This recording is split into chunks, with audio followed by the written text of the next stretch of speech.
شتو كون لقيت شي راجل اللي يحكمني ويهرس لمي الفم ويقطع لمي الرجلين الا خرجت كتلقاني كاع دابا خارجه كنتكفل وكنتقحبل بوحديتي ولا يدخل ويلقى بعدا مكلته سخيخنا واختي الله يجيب لي شي راجل اللي ولا شخصيا ديما فين ما نمشي كنقول اش هاد الفوضى ما كاينينش رجاله. فين هما الرجاله؟ لا رجاله لا عيالات. تبعوا المظاهر وتبعوا الفلوس وخلاو البلاد وخلاو الشعب ضايع. المرار كهمج وانذال. لا اله الا الله. هذه المصادر الاحاله اللي تقول لي روح اقراها.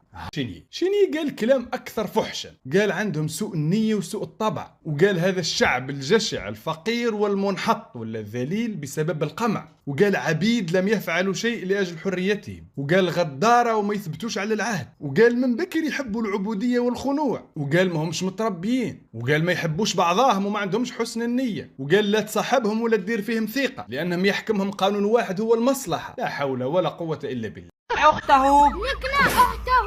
مو يقول ذهب، هو يقول ذهبنا إلى المدرسة ولكن أخته لا أنا على المدرسة ونحن أخته. لا لا لا.